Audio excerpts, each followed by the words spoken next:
পল্লব সবেমাত্র শহর থেকে পড়াশোনা শেষ করে গ্রামে ফিরেছে।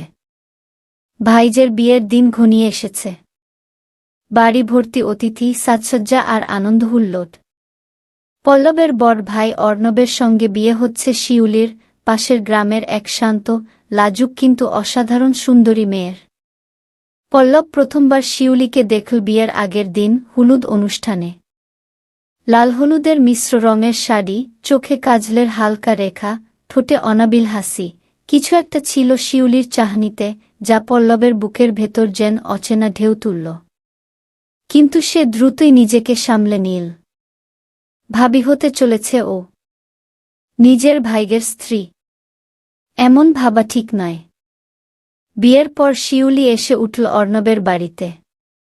ছোট পরিবারের মধ্যে পল্লব আর শিউলির মধ্যে খুব দ্রুতই এক ধরনের বন্ধুত্ব গড়ে উঠল। শিউলি মাঝে মাঝে পল্লবের বইয়ের ড্যাক গুছিয়ে দিত, আর পল্লব মাঝে মাঝে রান্নাঘর থেকে শিউলির বানানো খাবার নিয়ে যেত তার পড়ার ঘরে। একদিন সন্ধ্যায় বিদ্যুৎ চলে গিয়েছিল। মোমবাতির আলো বারান্দায় বসে দুজনে চুপচাপ বৃষ্টি দেখছিল। শিউলি বলল, তুমি শহরে থাকো, কত কিছু দেখেছ। আমি তো এই গ্রাম ছাড়া কিছুই দেখিনি গিয়ে। পল্লব মৃদু হেসে বলল, দেখা তো যাবে ভাবি, আমি একদিন নিয়ে যাব তোমাকে শহর ঘুরতে গু। শিউলির চোখে তখন ছিল এক অদ্ভুত আলো, বন্ধুত্বের নাকি অন্য কিছু পল্লব বুঝতে পারল না। দিনগুলো কেটে যাচ্ছিল। অর্ণব ব্যবসার কাজে প্রায়ই বাইরে চলে যেত, আর সেই সময় শিউলি আর পল্লব একসঙ্গে অনেকটা সময় কাটাত। পল্লবের মনে এক অজানা টান তৈরি হচ্ছিল।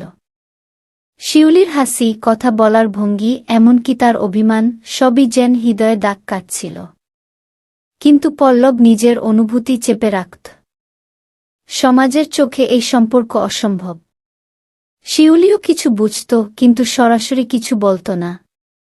শুধু মাঝে মাঝে পল্লবের দিকে এমনভাবে তাকাত, যেন চোখ দিয়ে হাজারটা অপ্রকাশিত কথা বলে দিচ্ছে। একদিন শীতের বিকেলে মেলা থেকে ফেরার পথে হঠাৎ ভারী বৃষ্টি শুরু হল। দুজনেই ভিজে গিয়ে কাছের এক চায়ের দোকানে আশ্রয় নিল।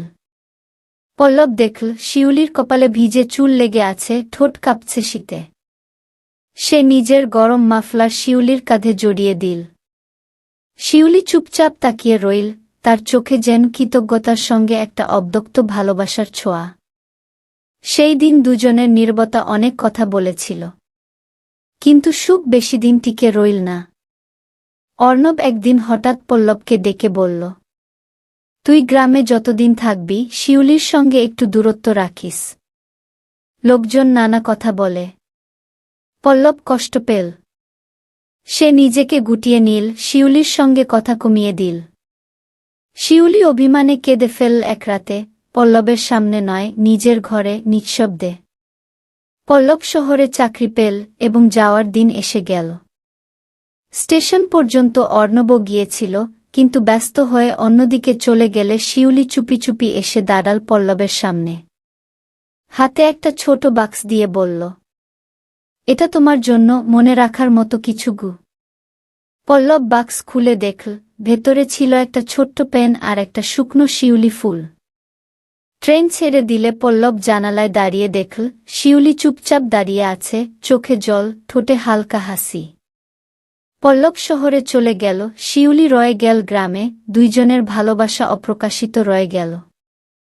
তারা জানত সমাজের বাঁধন ভেঙে যাওয়া সম্ভব নয়, কিন্তু হৃদয়ের ভেতরে সেই অনুভূতি চিরকাল বেঁচে থাকবে, শিউলি ফুলের মতো, নীরব অথচ সুগন্ধে ভরা।